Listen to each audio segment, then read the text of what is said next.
Welcome to the latest edition of International Tax News. I'm Doug McHoney, PwC's International Tax Services Global Leader.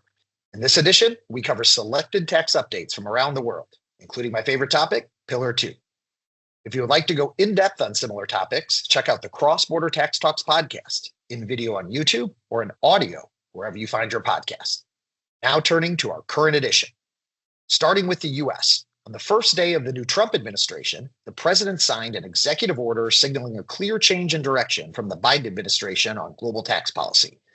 The executive order directs the Treasury Secretary and U.S. permanent representative to the OECD to notify the OECD that any Biden administration commitments on the global tax deal have no force or effect in the United States, barring congressional action to adopt its provisions.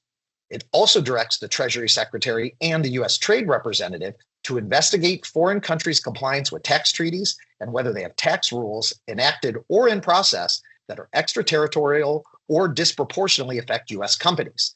They also must prepare within 60 days a list of options for protective measures the United States should adopt in response.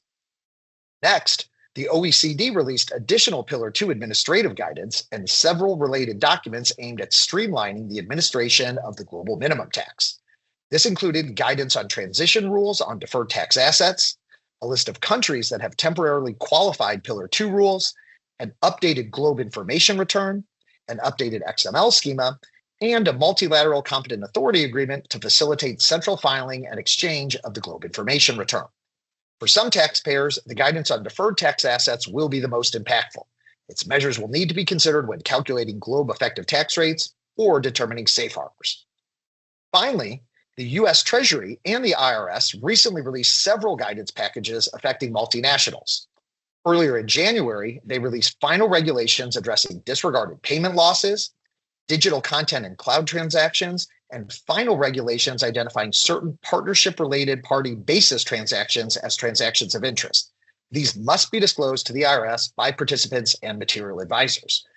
They also released a series of proposed packages, including long-awaited proposed regulations to determine the source of income from cloud transactions, BEAT regulations related to qualified derivative payments, and proposed regulations that would introduce significant changes and new rules regarding corporate separations.